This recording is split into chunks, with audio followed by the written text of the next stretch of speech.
lovely to see so many people here. I'm going to talk a little bit about what we do and what we're doing in London and why we're doing it as well. You may already know, you may not already know, but I'll take a punt on that. And I'm going to start off with what are pesticides, and I'm sure you all have an idea or know what they are because you use them, or you wouldn't probably be here if you didn't know what they are. Pesticides are poisons. No mistake about it. They're designed to kill living organisms. That's what they do. They do it really well, and they are the only thing that is released legally out into the environment to kill things, the express purpose of killing things. So that's what they do. And when we talk about pesticides, we're not talking, well, I'm not, and we as an organisation don't mean just insecticides. We're talking about all the sides that are designed to kill things. So under the banner of pesticides come insecticides, herbicides, fungicides, molluscicides, all the various other things. So that's what we're talking about. We're not talking about pesticides and herbicides, we're talking about all the things that kill things. So their main use is in agriculture. There's no escaping that. In the UK it's about 94% of pesticides are used in agriculture. The rest are used in the amenity sector, with a small proportion being used in people's homes and gardens, but they are used everywhere. And the problematic thing about pesticides is they don't limit themselves to harming just the things that they're designed to kill. They have impacts on non-target species as well. So whether that's bumblebees, honeybees, butterflies, hedgehogs, or people, they can have an impact on the health and well-being of all those things. So as I said, they're poisons, and pesticides kill things. As I also mentioned, they kill people and have effects on people. So agricultural pesticides, more than 10 million people are poisoned every year. 300,000 deaths annually, it's more than 850 people. Every single day of the year are dying as a result of their exposure to pesticides, mainly in the developing world, it has to be said, and mainly in the agricultural sector, but it's an awful lot of people. And then there are issues of chronic ill health on the rise, and this has been particularly evident in children, and a lot of it has been linked to exposure to pesticides. So we're seeing massive increases in many of these sort of childhood things: ADHD, autism, lower IQs, a range of different cancers, birth defects, early onset of puberty, obesity, diabetes, asthma. All of these have been linked to exposure to pesticides in children. And children are particularly vulnerable to the effects of pesticides for a number of reasons.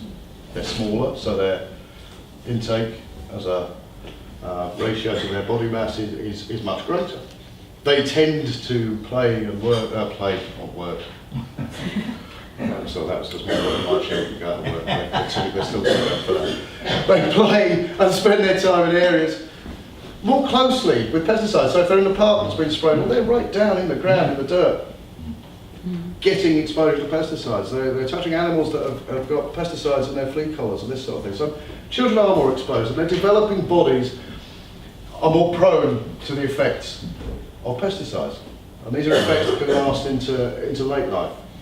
So many pesticides have endocrine disrupting properties, which means they interfere with their hormone system when they're still developing, and this can lead on to causing many of these things. So children's exposure to pesticides is a real and a growing concern throughout the world.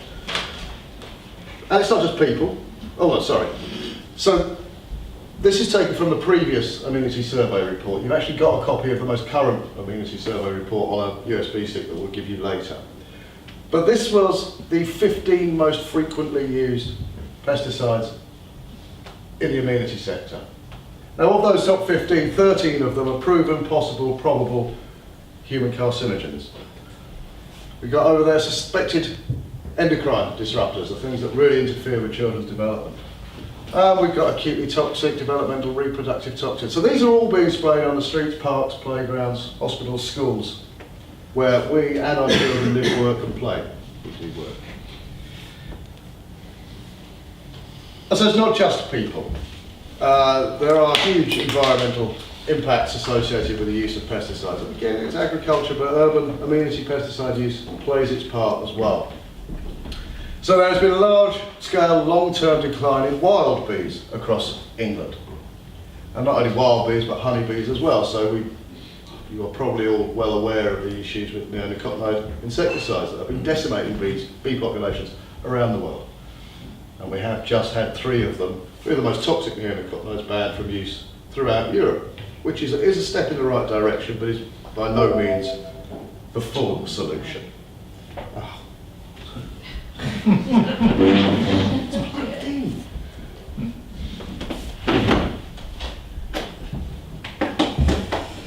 Sorry, that's technical glitch. No, could you find me a plug that works? A plug socket? Yes, plug socket. Okay, go on. Right, so anyway, where was I? So the UK farmland birds have declined by 48% since 1970. I mean, there are many varied reasons, but pesticides and the effects they have, whether it's killing off the insects that the birds feed on, whether it's removing habitat by destroying weeds and wild native flower species. UK butterflies in 2016 had the worst year of all. 70% of the species monitored were in decline. Pesticides were, thank you, pesticides were part of that problem. Insect abundance has fallen by 70%, 75% over the last 27 years. Now that was a study that came from protected areas in Germany. These are protected areas. This isn't just agricultural areas or towns. This is a protected area where pesticides are being used. Again, these have had devastating impacts, not just on those species, but on us, our environment and our life as a whole. In the UK, we've lost 66% of our hedgehogs in 13 years. When was the last time any of you saw a hedgehog in your garden? Where I live quite recently.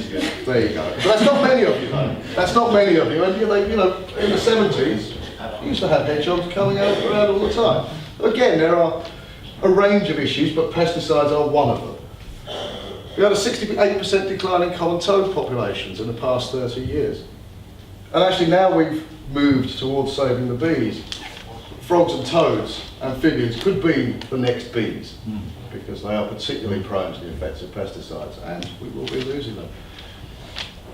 And on a more sort of personal, pragmatic scale, millions of pounds are spent on removing pesticides from water every year.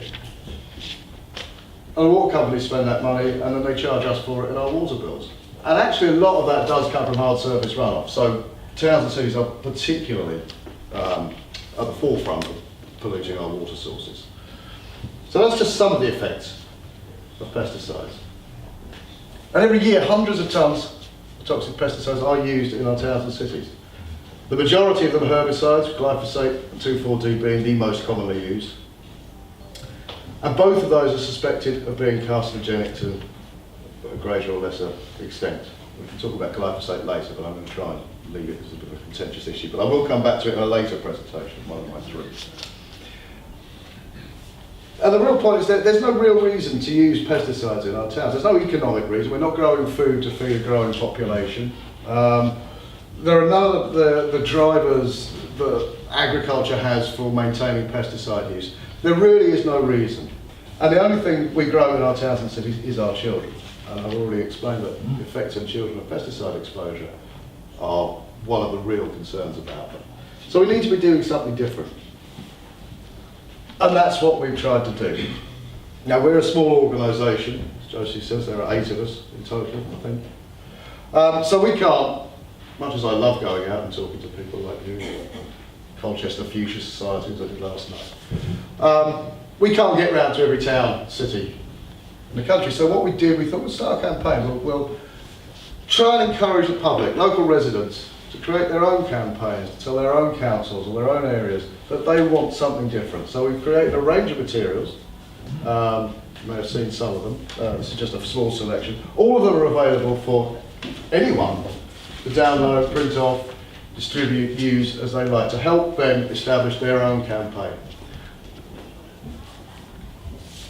And we've had some success. At the moment we've got 50 campaigns running across the UK. Oh yeah, more than that. More than that. Well, 50's all right, let's not show off. So we've got 50 campaigns. We've got some in London, we've got some down the south, up in the north, Scotland, all over the country. People are really concerned about pesticides and think that we can have a better standard of life without having pesticides. So why have we focused on London? Well, a number of reasons. Hammersmith and Fulham, leading the way, is a great example of what can be done when the political will is present. London is interesting geographically because you've got so many local authorities, councils, right next to each other, almost blending into each other. So you've got really interesting, useful geography. You've got shared pavements and streets, but you've got opportunities then for unique sharing of materials and experiences. Yes. We also have council elections, and as many of you are here because you pledged, took our pledge, we ran this to engage with councillors because ultimately they can make the decisions. 139 of our pledges got elected to 16 for half the boroughs, not including council with the full, so slightly over 50%.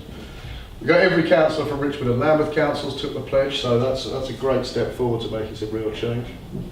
And so where next? Well, that one there is the first one, and you're here for our next step, which is great that you are already. We're going to continue to develop local campaigns because residents across London are interested in doing this, and they will be harassing councillors from the remaining boroughs and the ones that have already pledged to go pesticide-free. We're going to continue to encourage elected councillors to take the pledge and to develop the awareness of the need and the ability and the possibility to go pesticide-free. And the fact that actually across London, all those people who've taken pledges and all the other people involved in pesticides can come together and start making a difference. You can share experiences, share problems, share solutions. That's what today is really about. And I hope that by the end of today we can all go away and start forming a sort of network of problem solvers for pesticides. And of course our higher level is to work on national legislation. So France has banned the use of all non-agricultural pesticides. And we don't see why we can't do the same in the UK. It might take a bit of work, it will take a bit of work. But if we can get London pesticide-free in the first instance, that will send a powerful message to our decision makers in Westminster that it's possible. So that's what we would like to see in the future.